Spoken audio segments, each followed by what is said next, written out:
Hello dear student, আজকে class 11 এর semester 1 এর প্রথম short story an astrologer's day R K নারায়ণের লেখা এই গল্পটা তোমাদেরকে সুন্দর করে বোঝাবো এবং সেমিস্টার সিস্টেমটা কিভাবে পড়তে হয়, কেন মনোযোগ সহকারে টেক্সটটা আমাদেরকে দাগ দিয়ে দিয়ে পড়তে হয় তার বিশেষতটাও আলোচনা করব। আর একটি কথা বলে নিই, যে সকল ছেলেমেয়েরা সেমিস্টারে একটু ভয় পাচ্ছ তাদের জন্য class note heart YouTube channel সর্বদা রয়েছে। এখানে তোমাদের সেমিস্টারের প্রত্যেকটা টেক্সটের বাংলা মানে এবং কোশ্চেন অ্যান্সার সিরিজ আমি কিন্তু নিয়মিত ভিডিও দিতে থাকি। তাই তোমরা চ্যানেলটা সাবস্ক্রাইব করে ফলো করে রেখো। তাই চলো দেরি না করে শুরু করি। অ্যান অ্যাস্ট্রোলজার্স ডে মানে হচ্ছে বলতে পারো একটি জ্যোতিষীর সারাদিনের যার কাজকর্ম বা কিভাবে তার প্রফেশনটাকে চালায় এবং তার সারাদিন সে কিভাবে মানুষের সঙ্গে তার মানে কথোপকথন তাদের ভবিষ্যৎবাণী বা তার কার্যকর্ম উপার্জন করে সেই খবরটা কিন্তু আমরা জানতে পারবো। প্রথমেই বলি এই গল্পটা আর কে নারায়ণ লিখেছেন। তাহলে আর কে নারায়ণ হচ্ছে তোমরা ক্লাস 10 এ ফাদার সেলফ গল্প পড়েছিলে যখন, তখন এই নিয়েই কিন্তু সেই গল্পটা লিখেছিলেন। তবে আর কে নারায়ণ সম্পর্কে আমরা একটু জেনে নেব। আর কে নারায়ণের পুরো নাম হচ্ছে রসিকপুরম কৃষ্ণস্বামী আয়ার নারায়ণ স্বামী। ইনি একটি কাল্পনিক শহর তৈরি করেছিলেন যেটা মালগুড়ি, এবং সেখানকার দৈনন্দিন কার্যকলাপ ওনার লেখার মধ্যে ফুটে ওঠেন এবং তার জন্য সেই বইটার নাম দিয়েছিলেন মালগুড়ি ডেইজ। মালগুড়ি ডেইজেরই একটা প্রথমাংশের পোর্শন যেটা হচ্ছে অ্যান অ্যাস্ট্রোলজার্স ডে, আমরা আজকের গল্পটা আলোচনা করছি। এটি 1943 সাল নাগাদ লেখা হয় যতদূর সম্ভব আমরা জানতে পেরেছি, এবং এটা পাবলিশ করা হয় 1947 সালে। কোথায় জানো? An astrologer's day and other stories নামক একটি বই। আমরা পরবর্তীতে কোশ্চেন অ্যান্সার সিরিজে অবশ্যই সেগুলো তোমাদের সামনে তুলে ধরবো। তাই দেরি না করে চলো শুরু করি। দেখো, প্রথমেই বলছে পাংচুয়ালি। পাংচুয়ালি মানেটা হচ্ছে কি বলতো, একদম নিয়ম করে। আমরা অনেক সময় কিছু কিছু মানুষ আছে দেখবা, তারা নিয়ম করে চলাফেরা করে আর নিয়ম করে সঠিক সময় আসে। যেমন আমরা প্রত্যেকে স্কুলে একটা সঠিক সময়ে পৌঁছাই প্রার্থনার হলে, এবং প্রত্যেকটা পিরিয়ড একটা সঠিক সময়ে শুরু হয়। সেই রকমই পাংচুয়ালি অ্যাট মিড ডে, টাইমটা কখন মনে রাখবে, মিড ডে মানে ভর দুপুরবেলা। হি ওপেন্ড হিজ ব্যাগ, এই হি বলতে এখানে এই অ্যাস্ট্রোলজারের কথা কিন্তু বলছে। বলছে হি ওপেন্ড হিজ ব্যাগ, তিনি তার ব্যাগটাকে খুললেন, and spared out. Spared out একটা ফ্রেজাল ভার্ব, তোমাদের এবার গ্রামার ইউজে ফ্রেজাল ভার্ব আছে। ফ্রেজার এটা মানে হচ্ছে খুলে ছড়িয়ে রাখা, অর্থাৎ ব্যাগ থেকে যা জিনিসপত্র ছিল সেগুলো সম্পূর্ণ সামনে ছড়িয়ে দিল। হিজ প্রফেশনাল ইকুইপমেন্ট, কি ছড়িয়ে দিল? প্রফেশনাল ইকুইপমেন্ট, অর্থাৎ ওনার পেশাগত জিনিসপত্র, অর্থাৎ উনি যে অ্যাস্ট্রোলজারের যে কাজটা করেন তার জন্য প্রয়োজনীয় জিনিসপত্রগুলো উনি ব্যাগ থেকে বার করে সামনে সরিয়ে দিলেন। হুইজ কনসিস্টেড মানে মানে যার ভিতরে বলতে পারো রয়েছিল, মানে ওর ভিতরে কি কি ছিল সেইগুলো আমরা জানতে পারবো। অফ আ ডজেন কোরি শেলফ, এটা মার্কিং করতে হবে। মানে তার মধ্যে প্রথমেই জানতে পারলাম যে তার ওনার ব্যাগে 1 ডজন কড়ি ছিল, স্কোয়ার পিস অফ ক্লোথ এবং একটা চৌকো এক টুকরো কাপড়, ছেঁড়া কাপড় ছিল।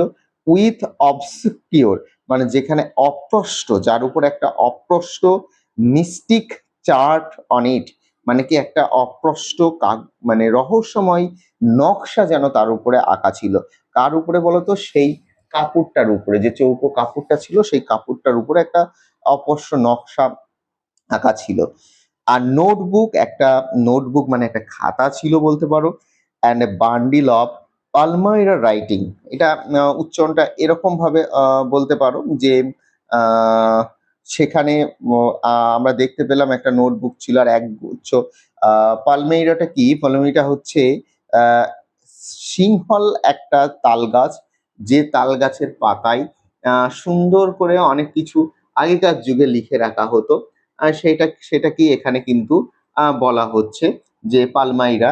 সেই পালমাইরা রাইটিং মানে সেখানে কিছু একটা হয়তো জ্যোতিষ কার্য চালানোর জন্য বা তাদের জ্যোতিষীদের অনেক কিছু বইপত্র থাকে, তৎকালীন যুগে কিন্তু এত বইপত্র ছাপানো ছিল না। এই পুঁথিগুলো দেখে দেখেই তারা কিন্তু বিষয়টা ব্যবসাটাকে চালিয়ে নিয়ে যেত। সেই তাহলে পালমাইরাটা কি? পালমাইরাটা হচ্ছে অ্যাকচুয়ালি সিংহলীয় একটা তাল গাছের পাতা। হিজ ফোরহেড, এবং তার যে কপালটা, ফোরহেড বলতে কপাল, ওয়াজ রেসপ্লেন্ডেড, মানে কি একদম যেন চকচক করছিল, মানে কপালের দিকে তাকালে, উইথ স্কিয়ার্ড অ্যাশ, পবিত্র ভস্য, অ্যান্ড ভার্মিলিয়ন, এবং সিঁদুরের একটা তিলক। তার মানে কি কপালের পুরো কপালটাই ছিল কি পবিত্র ভস্য, একটা ছাই রঙের ছাই ছাই কালারের একটা ভস্য বা ছাই কপালে মানে লাগিয়ে তার উপরে ভার্মিলিয়ন মানে হচ্ছে সিঁদুরের তিলক কাটা ছিল। অ্যান্ড হিজ আইজ, এবং তার চোখগুলো, অর্থাৎ মানে তার দৃষ্টিটা বলতে পারো, sparkled with a sharp abnormal gleam, which was really an outcome of a continual searching look for customers. যেন মনে হচ্ছিল তার চোখগুলো এক অস্বাভাবিক মানে চাহনিতে চকচক করছিল, যা আসছিল তার খরিদ্দার অনুসন্ধানের ফলে। মানে কি এখানে বলতে আছে সে এমনভাবে তাকিয়েছিল যেন তার লুক ফর কাস্টমার, সে যেন সবসময় তার কাস্টমার মানে তার খরিদ্দার যেন সে সামনের দিকে চেয়ে খুঁজছিল। তার চোখগুলোর ভিতরে এমন একটা দৃষ্টি ফুটে উঠছিল যে সবসময় যেন মনে হচ্ছিল সে খুঁজছে, তার খরিদ্দারের আহ্বান করছে। But which his simple clients took to be a prophetic light and felt comfort. এবং এই যে সাধারণ মানুষ কিন্তু দেখো, বাট কিন্তু এই যে সাধারণ মানুষ সেটাকে ঈশ্বর প্রদত্ত আলো বলে মনে করত, এবং এটাকেই তারা সন্তুষ্ট হয়ে যেত, এতেই তারা সন্তুষ্ট হয়ে যেত। Next, the power of his eyes was considerably enhanced by their position. এবং তার যে চোখের যে দৃষ্টি, এই দৃষ্টি তার যে অবস্থান রয়েছে, সে যেখানে বসে আছে তার সেই অবস্থানের সুবিধার জন্য যেন আরো জল করছিল। এনহান্সড মানে আরো জল করছিল। Placed as they are between the painted forehead, এবং এমনভাবে ছিল যেন মনে মানে যেই যে তার কপালে যে পেইন্টেড যে নকশাটা, অর্থাৎ ভস্য পবিত্র ভস্য ছাই, তার উপরে যে তিলকের গল্পটা করলাম আমি, সেই তার মানে ভিতরে অ্যান্ড দ্য ডার্ক হুইস্কার্স, এবং তার যে ঘন যে খোঁচা খোঁচা দাড়ি, which streamed down his chicks, যেটা তার গালের উপরে যেন মনে হচ্ছে লতিয়ে পড়ে রয়েছে। এই যে চেহারা, অর্থাৎ দেখবে জ্যোতিষীদের একটু সাজুগুজু না থাকলে কিন্তু সেটাকে জ্যোতিষী হয় না, মানে কপালে বড় করে তিলক কাটা থাকবে, একটু চোখগুলো মোটা মোটা থাকবে, আর দেখে একটু মনে হবে যে না উনি হয়তো অনেক জ্ঞানী মানুষ, উনি অনেক কিছু জানেন, মানে অর্থাৎ তার অ্যাপিয়ারেন্স কথা, মানে তার মানে যে ক্যারেক্টারিস্টিক্সটা কিন্তু এর মধ্যে থেকে ফুটে পাবো। Even a half wits I, এই হাফ উইটস আই মানে কি বলতো, যারা একটু অল্প বোধা, মানে হালকা বুদ্ধি আছে, মানে হালকা বুদ্ধি মানে গাঢ় বুদ্ধি নয়, মানে এই ধরনের বোকাশোকা লোকেদের would sparkle in such setting, মানে এতে বোকাশোকা লোকেদের চোখ একেবারে ধাঁধিয়ে যেত, মানে ওই চেহারাটাই। To crown the effect he wound a saffron coloured, এবং দেখা যেত to crown the effect he wound a saffron colour turban around his head, এবং তার মাথার উপরে যে মাথায় একটা জাফরান কালারের মানে সে একটা পাগড়ি, অর্থাৎ জাফরান রঙের একটা পাগড়ি কিন্তু মাথায় ছিল। তার মানে এখান থেকে প্রশ্ন হয় যে তার যে মাথায় যে পাগড়িটা দেওয়া ছিল সেই পাগড়িটা কি কালারের? আমাদের উত্তর হচ্ছে স্যাফরন কালার।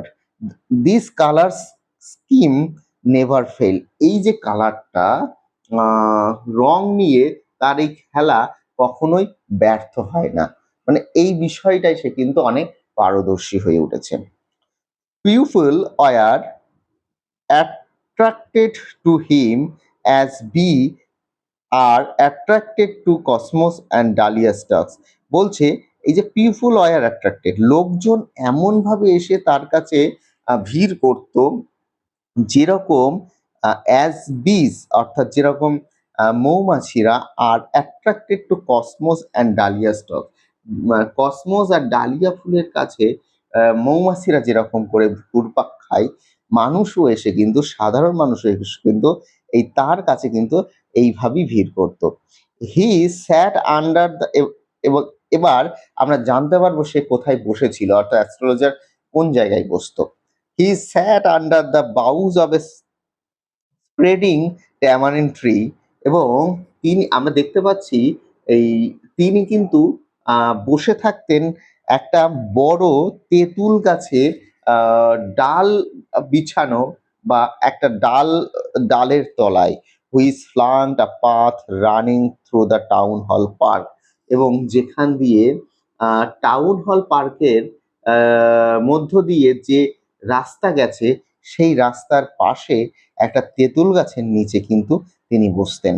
তার মানে এখান থেকে আমরা প্রশ্ন করতে পারি যে তিনি কোথায় বসতেন। এক হচ্ছে ট্যামারিন ট্রি, অর্থাৎ মানে যে ট্যামারিন ট্রির মানে তেঁতুল গাছের নিচে, এবং টাউন হল পার্কের রাস্তার মোড়ে। এটা যেন মাথায় তোমরা রেখে দিতে পারো। It was a remarkable place in many ways. কেন বলতো এই রাস্তাটায় ওখানে বসতেন, কারণ এটা বিভিন্ন কারণে এটা মনে রাখার মতো একটা জায়গা ছিল। A surging crowd was always moving up and down this narrow road morning to till night. কারণ এই যে রাস্তাটা, এই রাস্তাটা এতটাই বিশেষত্ব ছিল, কারণ বিভিন্ন কারণ এটা মনে রাখতো সবাই, কারণ এখানে সকাল থেকে সন্ধ্যা পর্যন্ত লোকের ভিড় লেগেই থাকতো। মানে সকাল থেকে সন্ধ্যা পর্যন্ত এই যে ক্রাউড মানে হচ্ছে লোকজন বা ভিড়, সারাদিন ওই রাস্তা দিয়ে কিন্তু লোকজন চলাফেরা করত। ভ্যারাইটি অফ ট্রেডস, এবং সেখানে বিভিন্ন ধরনের ব্যবসা বাণিজ্য চলতো, অকুপেশন কাজকর্ম চলতো, was represented along with its way. এই রাস্তায় কিন্তু আমরা দুই পাশে এটাকে কিন্তু আমরা ব্যবসাপত্র জুড়ে বসে থাকতে দেখতাম। কি কি কি ব্যবসা ছিল চলো আমরা একটু দেখে নিই। মেডিসিন সেলার, সেখানে ওষুধ বিক্রেতা ছিল। সেলার অফ স্টোলেন হার্ডওয়্যার, এবং চুরি যে যাওয়া জিনিসপত্র, অর্থাৎ চুরি করা জিনিসপত্র, সেগুলো মানে গোপনে বিক্রি করার একটা দোকানপত্র ছিল। জাঙ্ক, অর্থাৎ ফেলে দেওয়া জিনিসপত্র, আমরা যেটাকে ভাঙড়ি বলি, সেই সব জিনিসপত্রও ছিল। ম্যাজিশিয়ান, একজন জাদুকর ছিল। অ্যাবাবল, সব এইরকম টাইপের সর্বোপরি। অ্যান অকশনার, এছাড়াও অ্যান অকশনার অফ চিপ ক্লোথ, এবং একটা নিম্ন বা একদম খুবই কম দামের জামা কাপড়, সস্তার জামা কাপড় বিক্রেতার দোকান ছিল। Who created enough din all day to attracted the whole town, এবং যে সেই দোকানদার সারাদিন চিৎকার চেঁচামেচি করতো, যাতে ওই সমস্ত শহরে প্রতিদিনের যে যাত্রীরা ছিল তার দিকে তারা যেন একবার নজর দেয়। এই ডিন মানে হচ্ছে হইচই করা বা চেঁচামেচি করে ডাকা।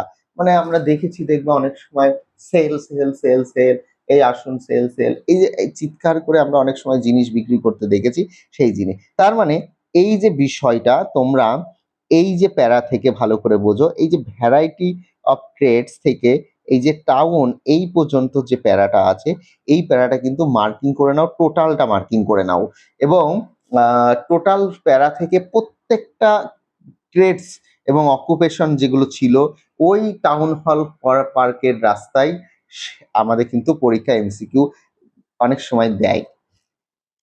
নেক্সট টু হিম, এবং তার ঠিক পরে, অর্থাৎ অ্যাস্ট্রোলজারের ঠিক পরে, in vociferousness came a vendor of a fried ground nuts. এইটা টোটাল আন্ডারলাইন করে নেবে, যে ঠিক জ্যোতিষী যেখানে বসতো, ঠিক তারপরেই একজন মানে খুব মানে বলতে পারো একজন মজাদার এবং খুব উদ্বিগ্ন একজন বাদাম বিক্রেতা, সে কিন্তু ওই জায়গাটায় বাদাম ব্যবসা করতেন ঠিক তারপরে। তার মানে এখান থেকে প্রশ্ন হয় অ্যাস্ট্রোলজারের পরে কে ছিলেন?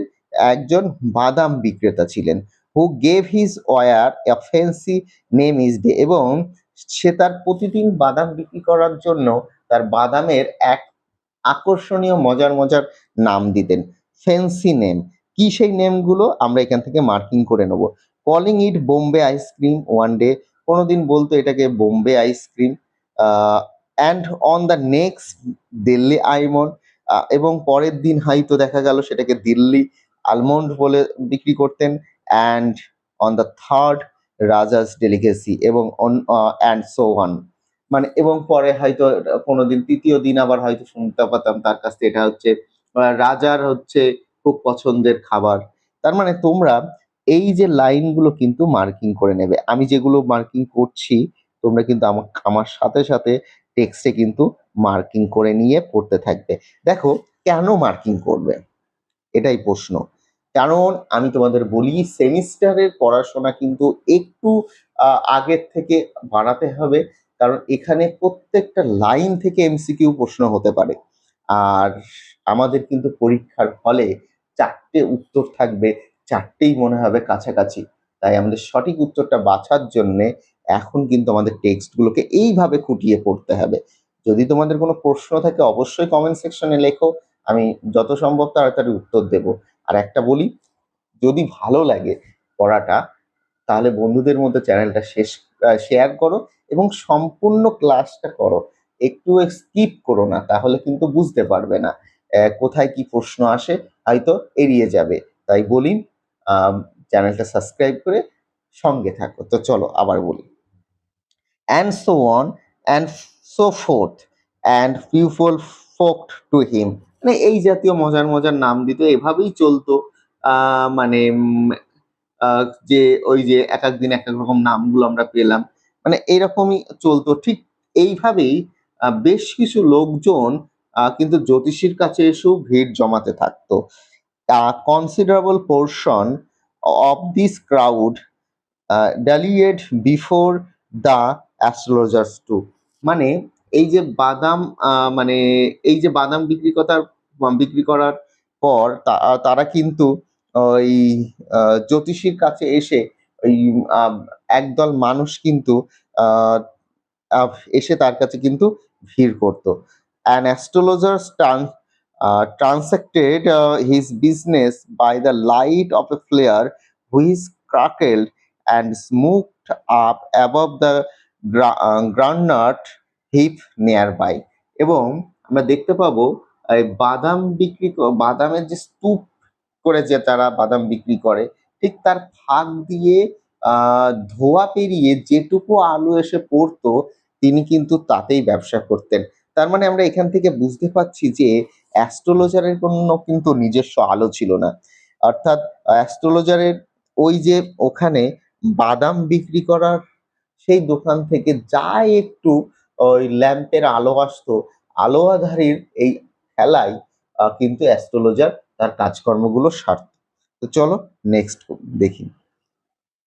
Half the enchantment of the place was due to the fact that it did not have the benefit of municipal lights। বলছে এই জায়গাটার, অর্থাৎ এই জায়গাটার আরও আকর্ষণের অন্যতম কারণ হচ্ছে এখানে শহরে কর্তৃপক্ষের কোনো আলোর ব্যবস্থা ছিল না।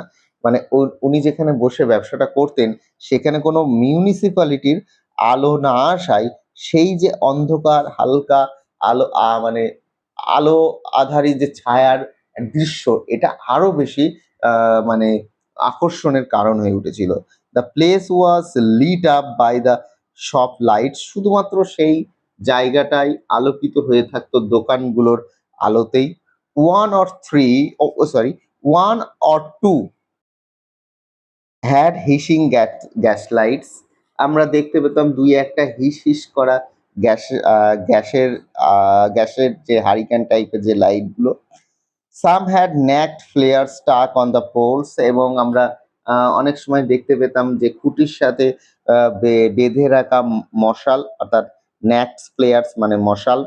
এই লাইনগুলো কিন্তু তোমরা নজর রাখবে, এখানে মার্কিং করবে যে অ্যাস্ট্রোলজারের কাছে যে আলো এসে পৌঁছাতো সেই আলোগুলো কোথা থেকে আসতো। Some were lit up by the old cycle lamps. এবং কারো পুরনো যে সাইকেলের বাতি আর কারো মানে এই সেই বাতির আলো এসে পড়তো। And one or to like astrologers managed without lights of their own.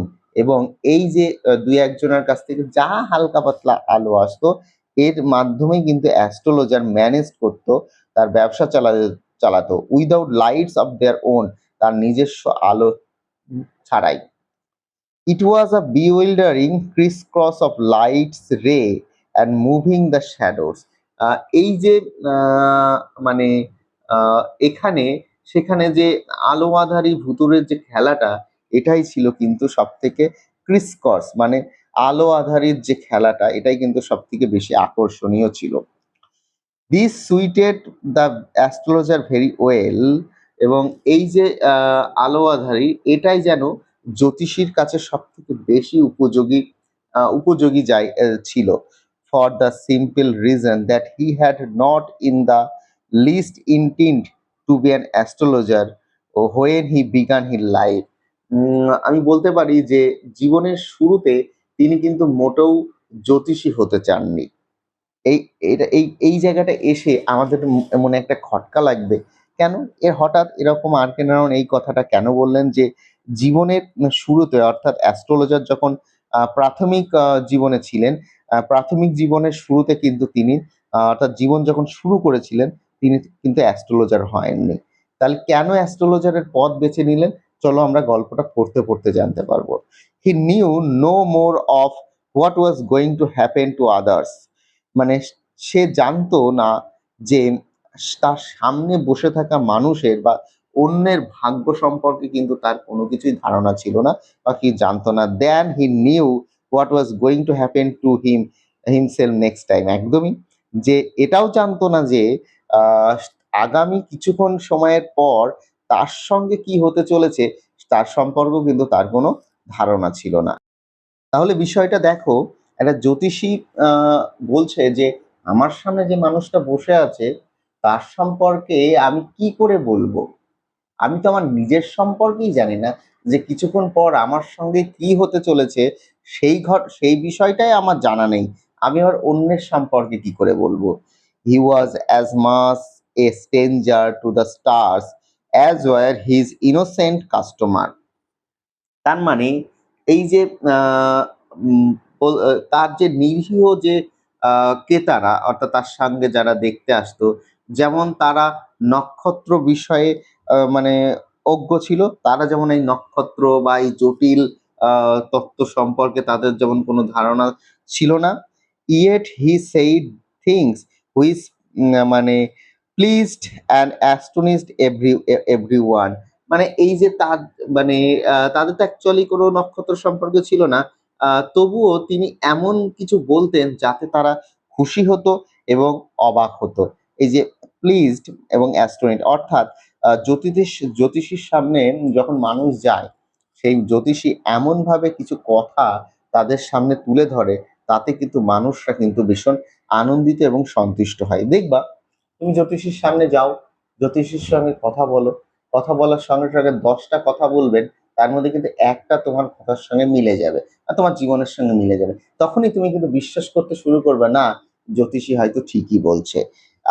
তার মানে বুঝতে পারলে জায়গাটা যে stranger not to the star, যেরকম নক্ষত্র মণ্ডল সম্পর্কে তার কাস্টমারদের ধারণা ছিল না, তারও কিন্তু এই সম্পর্কে ছিল না।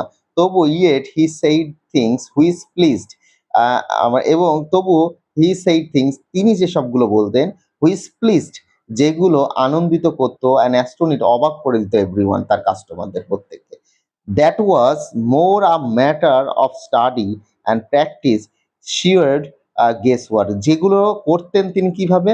ম্যাটার অফ স্টাডি, বিভিন্ন অভিজ্ঞতার মাধ্যমে, প্র্যাকটিস, অনেকদিন এই যে প্র্যাকটিস করেছেন, এই যে কাজকর্ম চালিয়েছেন, তার তার মাধ্যমে, অর্থাৎ পর্যবেক্ষণের মাধ্যমে, অনুশীলনের মাধ্যমে, অ্যান্ড শিওর্ড গেস ওয়ার্ক, মানে এবং অনুমান ভিত্তিক, অর্থাৎ তিনি যে কল্পনা করে তিনি যে বলতেন, তার উপর ভিত্তি করে কিন্তু তার প্রফেশনটা চালাতেন, মানে জ্যোতিষীর কার্যকর্ম চালাতেন। অল দ্য সেম, একই রকম, it was as much an honest man's labour as any other. বলছে একদমই বলতে পারো এইসব কাজটা অন্য কাজগুলোর মতো সৎ পরিশ্রমেরই ফল তো। মানে তিনি অন্যরা যারা সৎ পথে রোজগার করে সেইরকম অল দ্য সেম মানে একদম same. It was as much as honest man's labour as any আদার। মানে একজন সৎ মানুষ যেভাবে তার দৈনন্দিন জীবনে কাজ করে, অ্যাস্ট্রোলজারও কিন্তু কোনোদিন অসৎ পথ অবলম্বন করছে না। সেও প্র্যাকটিস করে করে তার একটা অনুশীলনের দক্ষতা চলে এসছে, তার উপর ভিত্তি করে কিন্তু সে এটা করছে। And he deserve the ways he carried home at the end off day. এবং তিনি এই কাজ করে যে পারিশ্রমিকটা তিনি জোগাড় করতেন বা পারিশ্রমিকটা তিনি পেতেন, তা নিয়ে কিন্তু বাড়ির দিন শেষে তিনি কিন্তু বাড়ি ফিরতেন।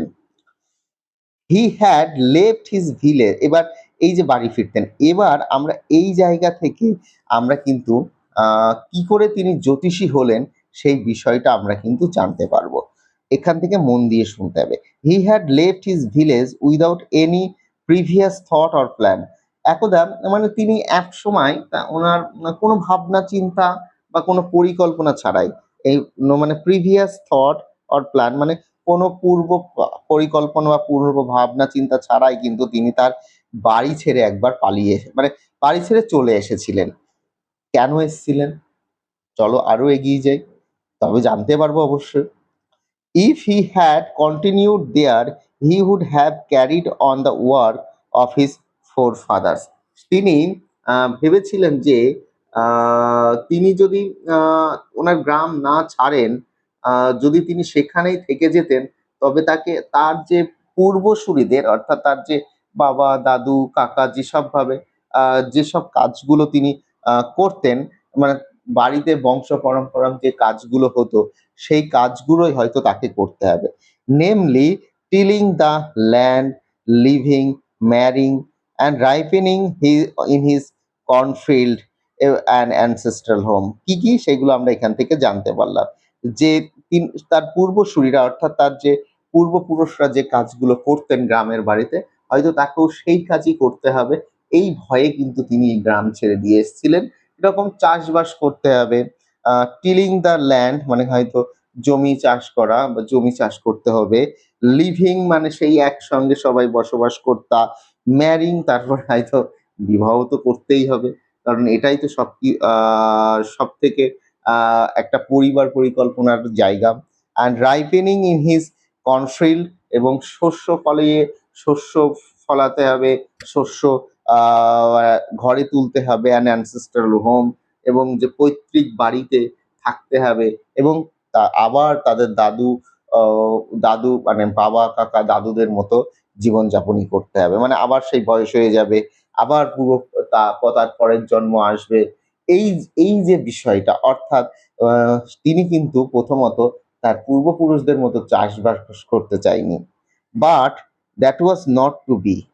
এই যে গল্পটা করলাম, আ মানে এটা কিন্তু তা হলো না। কিন্তু বিষয়টা কিন্তু তা হলো না। He had to leave home without telling one. তিনি একদিন কাউকে না বলে তিনি কিন্তু বাড়ি ছেড়ে পালিয়ে আসলেন। And he could not rest till he left it behind a couple of 100 Miles. Marking করে নাও এই জায়গাটা। এবং তিনি এতটাই বিরামহীনভাবে হাঁটতে শুরু করলেন, আ যেন প্রায় ২০০ মাইল, বাড়ি থেকে প্রায় 100 অফ 100 মাইলস মানে ২০০। দেখো কাপেল মানে ২। তার মানে প্রায় ২০০ মাইল হেঁটে একটা দূরে পৌঁছে গেলেন। To a villagers it was a great deal as if an ocean flowed between। এবং একজন গ্রামের মানুষের কাছে এটা একটা কঠিন ব্যাপার হয়ে উঠেছিল। ২ সাগরের মাঝে বাস করার মতো। কেন এই কথাটা লেখক এখানে বললেন? যে একটা মানুষ সে কোনো কিছুই জানে না। ছোট থেকে সে বাড়ির বাইরে বার হয়নি।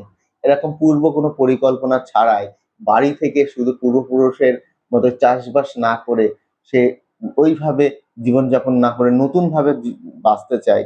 তা সেইরকম করার জন্যে সে কিন্তু প্রায় বাড়ি থেকে ২০০ মাইল দূরে এক অজানা জায়গায় এসে কিন্তু পাড়ি দিলেন। তার জন্যে মনে হয় যেমন সমুদ্রের মাঝে গেলে যেমন কোনো আ দিশা খুঁজে পাওয়া যায় না, ঠিক সেই জায়গাটা কিন্তু এখানে লেখক বলতে চাইলেন। He had he had a working analysis of mankind's trouble. মানুষের বিভিন্ন সমস্যা নিয়ে তার একটা নিজস্ব ভাবনা আছে। Marriage, money and the tangles of human ties.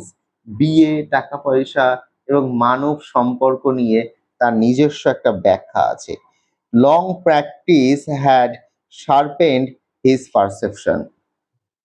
মানে দীর্ঘ অনুশীলন তার অনুভূতিকে আরো তীব্র করেছে। Within 5 minutes he understood what was wrong. এবং এতটাই সে মানে এই যে পারসেপশন, মানে এতটাই লং প্র্যাকটিস, মানে এতটাই সে তুখর অনুশীলন করেছে।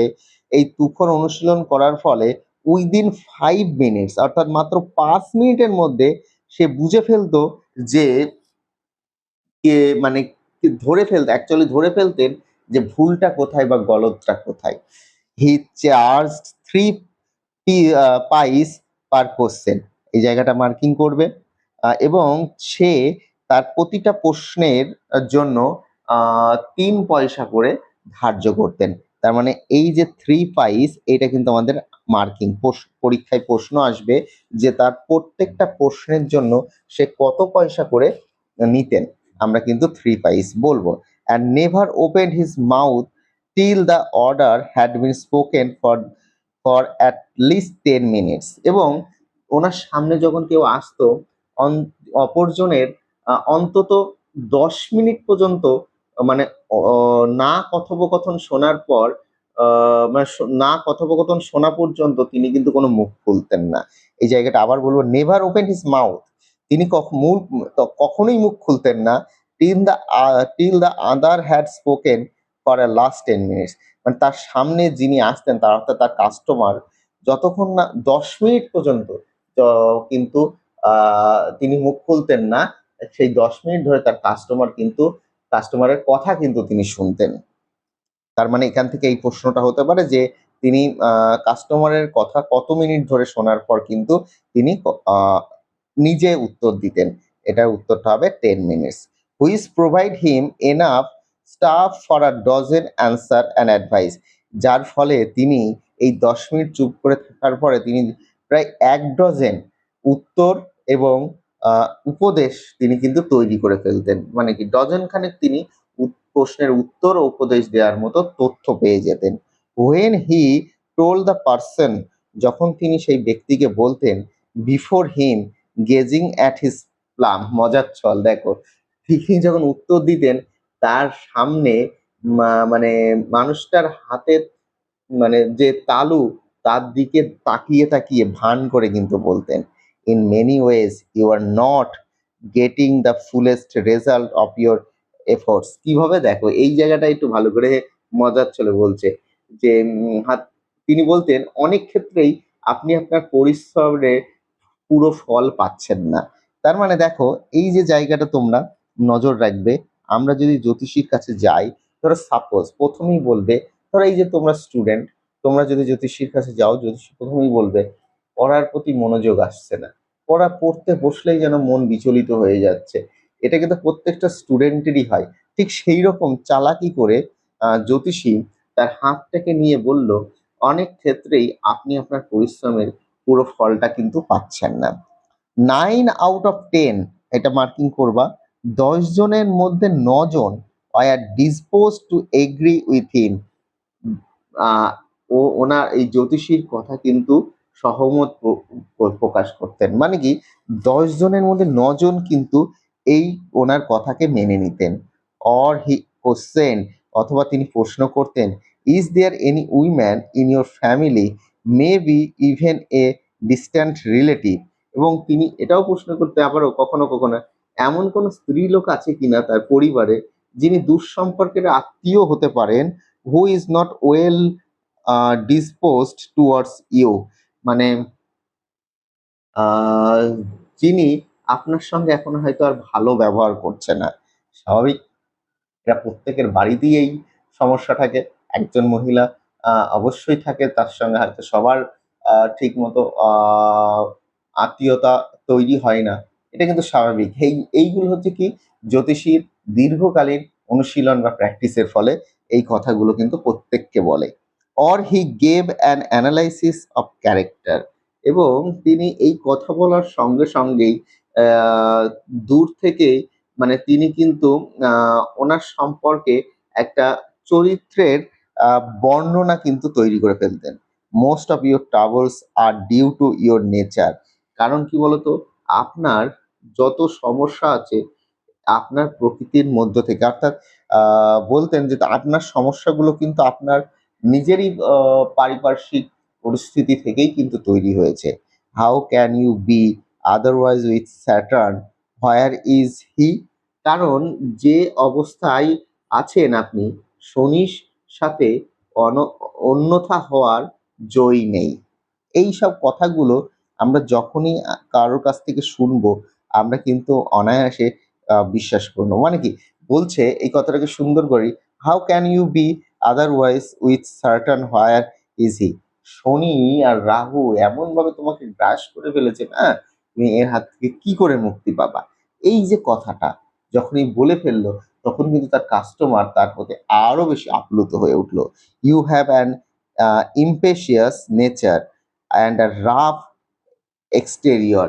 এই কথা বলার পর সঙ্গে সঙ্গে বলবে আহ, আপনার মধ্যে একটা প্ররোচনা, উদ্বেগকারী ভাব এবং উগ্র ভাব আছে, তাই না বলুন? তার মানে কি, আপনি সবসময় এই যে ইম্পেশিয়াস নেচার, মানে আপনার মধ্যে সবসময় যেন উদ্বিগ্নতা রয়েছে, আপনি চুপচাপ বসে থাকতে পারছেন না, কেমন যেন চঞ্চল হয়ে উঠেছেন। অ্যান্ড রাফ এক্সটেরিয়র, এবং আপনার মধ্যে কেমন যেন একটা উগ্র উগ্র ভাব রয়েছে। স্বাভাবিক, অধিকাংশ মানুষের মনের ভিতরে এই বিষয়গুলোই হয়। কারণ আমাদের দৈনন্দিন কাজে এমন একটা পারিপার্শ্বিক পরিস্থিতির চাপ হয়, যাতে কিন্তু আমরা অনেক সময় আমরা এইরকম এইসবের শিকার হয়ে উঠি। This endeared him to their hearts immediately। এই যে কথাবার্তা, এই যে মানে উদ্বিগ্ন হয়ে যাওয়া, এর ফলে তিনি খুব সহজেই তাদের মন জয় করে নিতেন। For even the mildest of us love to think that he has an forbidding exterior. এবং এই জাগ করে নেওয়ার পরে মানে মনে জায়গা করে নেওয়ার কারণ হলো কি, আমাদের মধ্যে সব থেকে নরম স্বভাবের মানুষটাও ভাবতে ভালোবাসে যে তার চেহারায় একটা উগ্র ভাব আছে। আ তার মানে এই যে জায়গাটা আমরা পড়লাম, এখান থেকে জ্যোতিষী কিন্তু একটা কাল্পনিক খেলা কিন্তু তার কাস্টমারদের সঙ্গে করে। কারণ এই সমাজে একদম দেখবা কুল মাইন্ডের মানুষরাও, তারা কিন্তু নিজের মনের থেকে ভাবে, হয়তো আমি এখনো আমার মনটাকে স্থির করতে পারছি না। চলো, খুব সুন্দর একটা গল্প। তোমরা কিন্তু বারবার টেক্সটটাকে দেখবে। যদি মনে হয় একবারে বুঝতে পারছো না, তোমরা আবারও ভিডিওটা প্রথম থেকে দেখো, খুব অনায়াসে বুঝতে পারবে। আর অনেকটা লং বা লেন্দি ভিডিও হয়ে যাচ্ছে, তাই আমি এই গল্পটা দুটো পার্টে তোমাদেরকে বোঝাবো। প্রথম পার্টটা অলরেডি 30 মিনিট হয়ে গেছে, আর কিছুটা পড়িয়ে আমি সেকেন্ড পার্টের জন্য আর একটা রেকর্ডেড ক্লাস দিয়ে দেবো। তাই যদি কোনো প্রশ্ন থাকে অবশ্যই কমেন্ট সেকশনে লিখবে। আর সরল বলি, লাইক করো, কমেন্ট অবশ্যই করো। এগুলো করলে আরো মোটিভেট হয়, এবং তোমাদেরকে আরো সহজভাবে বোঝানোর চেষ্টা করি, এবং প্রশ্ন উত্তর আমি খুব সুন্দরভাবে উপস্থাপনা করতে পারি। তাই বলি, লাইকটা করো। এবার দেখো, ইতিমধ্যে the nut vendors blew out of his flare. সেই বাদাম বিক্রেতা তার যে দোকানের যে বাতি, মানে আলো, সেটা কিন্তু নিভিয়ে দিয়েছে। And rose to go home, এবং তৈরি হয়েছে বাড়ি যাওয়ার প্রস্তুতি নিয়ে, মানে বাড়ি যাওয়ার মানে অর্থাৎ বাড়ি যাওয়ার জন্য সে কিন্তু প্রস্তুতি নিয়ে ফেলেছে। This was a signal for the astrologer, এবং এটা ছিল অ্যাস্ট্রোলজারের কাছে একটা বলতে পারো নির্দেশ বা একটা সংকেত, টু বান্ডেল আপ টু, মানে তাকেও তার জিনিসপত্রগুলোকে গুছিয়ে নেওয়ার। Since it left him in darkness, কারণ যদি তাকে অন্ধকারের মধ্যে না পড়তে হয়, except for a little shaft of the green light which strayed in from somewhere. মানে কি, মানে তার যদি অন্ধকারের মধ্যে না পড়তে হয়, ওই কারণ ওই দোকান থেকে একটু আলোকের ঝলক এসে সেই জায়গায় আলোকিত করছে, এইটা যদি চলে যায় তাহলে কিন্তু তার জন্য তাকে কিন্তু তাড়াহুড়ো করে গুছিয়ে নিতে হবে। এই সংকেত কিন্তু সে পেয়ে যেত। And touch the ground before him, মানে আ কারণ সেই জায়গাটায় কিন্তু একমাত্র সেই আলোগুলো এসে কিন্তু প্রবেশ করত এবং তার সামনে কিন্তু আ এই আলোগুলো চলে গেলে পুরো ঘন অন্ধকার হয়ে যেত।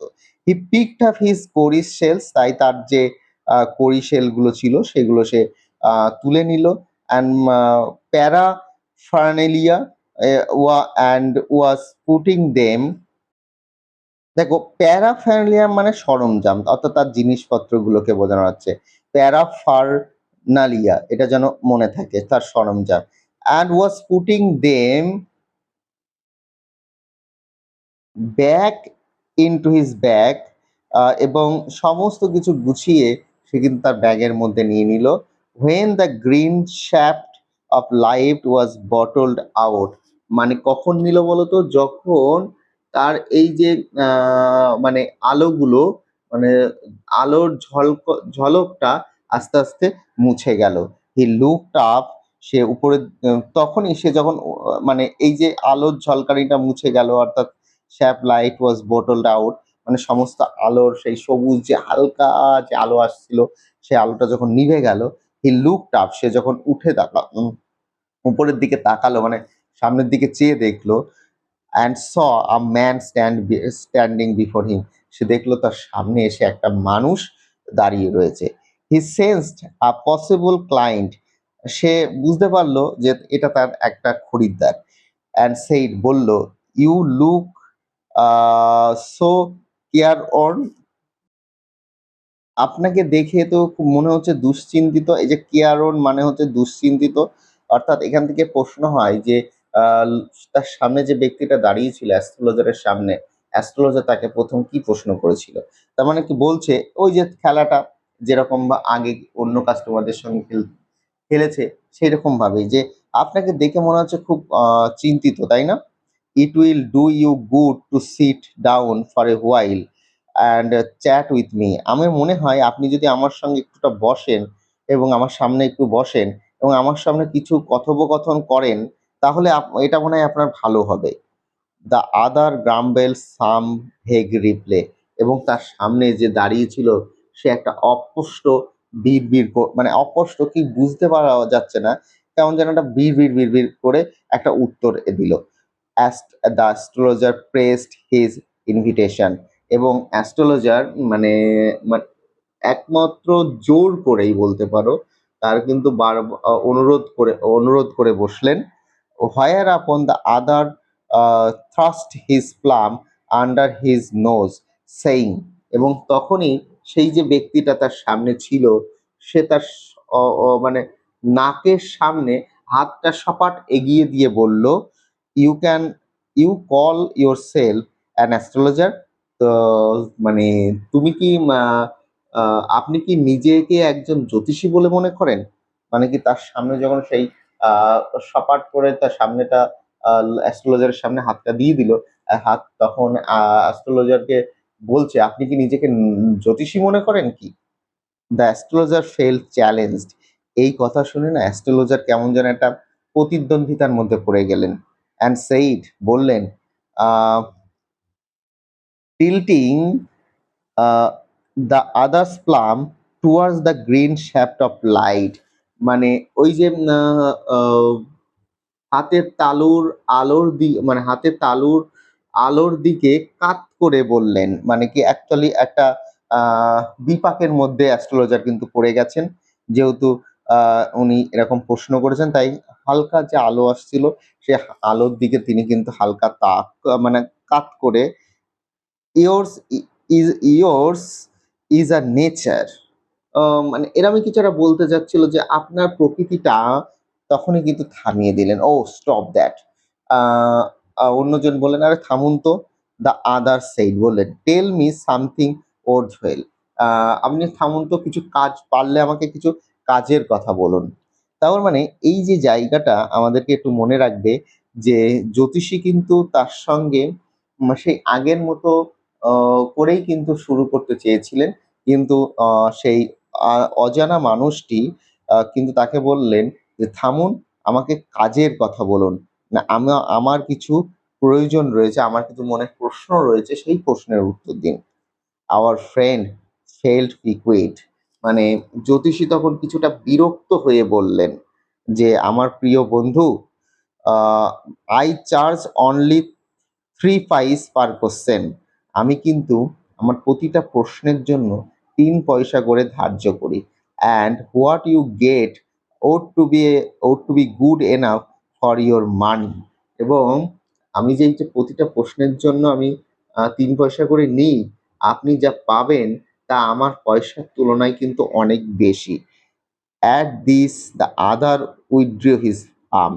ঠিক সেই মুহূর্তে এই কথা শুনিয়ে এটা শুনে তিনি কিন্তু সেই অপরিচিত মানুষটা কিন্তু আগন্তুকটা কিন্তু তার হাতটাকে সরিয়ে নিলেন। অ্যান্ড টুক আউট অ্যান আনা and flung it out to him, saying, এবং পকেট থেকে 1 আনা বার করে তার সামনে ছুঁড়ে দিয়ে বললেন, "I have some question to ask." আমার কাছে কিছু প্রশ্ন রয়েছে আপনাকে জিজ্ঞাসা করার মতো। If I prove you are bluffing, you must return that anna to me with interest. এবং আমি যদি ধরে ফেলি যে আপনি আমাকে ধাপ্পা দিচ্ছেন, আপনি আমাকে মিথ্যে গল্প বলছেন, তাহলে কিন্তু আপনাকে আমার সমস্ত টাকার সুদ সহ ফেরত দিতে হবে। তার মানে এই যে এই জায়গাটায় আমরা বুঝতে পারলাম যে একটা চ্যালেঞ্জিং এর ব্যাপার আছে। যে আমরা এই যে বিষয়টা আমরা একটু আগে দেখতে পেরেছিলাম যে এই যে ফেল্ড চ্যালেঞ্জড, অর্থাৎ এখানে কিন্তু একটা সেই আগন্তুক অ্যাস্ট্রোলজারকে একমাত্র চ্যালেঞ্জ করে ফেললো। মানে একটা অ্যাস্ট্রোলজারের সঙ্গে একটা প্রতিদ্বন্দ্বিতাই হলো যে আমি যে প্রশ্নগুলো করব সেই প্রশ্নগুলো যদি অ্যাস্ট্রোলজার দিতে পারে তাহলে অ্যাস্ট্রোলজারকে কোনো টাকা দিতে হবে না। আর অ্যাস্ট্রোলজার যদি মিথ্যা বলে বা কোনো ভান করে বা কোনো ধাপ্পা বাজের মতো কথা বলে তাহলে কিন্তু সেই 1 আনার সুদ সহ কিন্তু সেই ব্যক্তিকে দিতে হবে। If you find my answer satisfactory, এবং তখন অ্যাস্ট্রোলজার বলছে, দেখো, বলছে, যদি আপনি আমার উত্তরগুলো যদি আপনি সন্তুষ্ট হন, will you give me 5 rupees? আপনি কি আমাকে 5 টাকা দেবেন?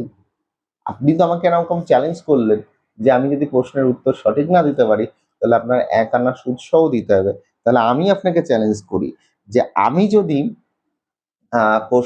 প্রশ্নের উত্তর দিয়ে আপনাকে সন্তুষ্ট করতে পারি, তাহলে কি আপনি আমাকে 5 টাকা দেবেন? তার মানে এখান থেকে কিন্তু আমরা জানতে পারলাম যে অ্যাস্ট্রোলজার ওই আগন্তুক ব্যক্তিকে কিন্তু 5 টাকা দেওয়ার কথা বলেছিলেন। তার মানে যে বেট, অর্থাৎ যে চ্যালেঞ্জ বাজিটা ধরা হয়েছিল, অ্যাস্ট্রোলজারকে সেই আগন্তুক 1 আনা বাজি ধরেছিল। আর অ্যাস্ট্রোলজার বলেছিল আমি যদি উত্তর দিতে পারি আমাকে কিন্তু 5 টাকা দিতে হবে। তখন সেই আগন্তুক ব্যক্তি বলছে, "নো, না, or will you give me 8 annas?" অথবা আমাকে 8 আনা দেবেন। মানে বলছে 5 টাকা দেওয়ার দরকার নেই, ঠিক আছে, আমাকে 8 আনা দেবেন। ব্যাস, এই পর্যন্তই কিন্তু আমরা আজকের এই ক্লাসটাকে জানতে পারলাম। তার মানে আমরা লাস্টের এপিসোডে 8 আনা পর্যন্ত আমরা গল্পটা জানলাম যে 5 টাকা চেয়েছিল, 5 টাকা যখন বললো আমি দেবো না, তখন কিন্তু অ্যাস্ট্রোলজার বললো আমাকে 8 আনা দেবেন। তাহলে পরবর্তীতে আমরা আরেকটা পার্ট নিয়ে আসছি অ্যান অ্যাস্ট্রোলজার্স ডে থেকে। অবশ্যই সেই ভিডিওটা দেখবে আর পুরোটা দেখবে আর বারবার দেখবে যাতে কোনো কনফিউশন না থাকে। আর আগামীতে সমস্ত টেক্সটের বাংলা এখানে দেব এবং এমসিকিউ প্র্যাকটিস সেট আমি তোমাদের দেব। অল ওভার ওয়েস্ট বেঙ্গলে প্রত্যেকটা স্কুলে ওই সেট থেকে কোশ্চেন কমন হবে। তাই আবারও বলি, যদি ক্লাসটা সম্পূর্ণ দেখো তাহলে অনেক ধন্যবাদ। আর ভালো লাগলে সাবস্ক্রাইব করে তোমার ক্লাসমেটদের সঙ্গে শেয়ার করো।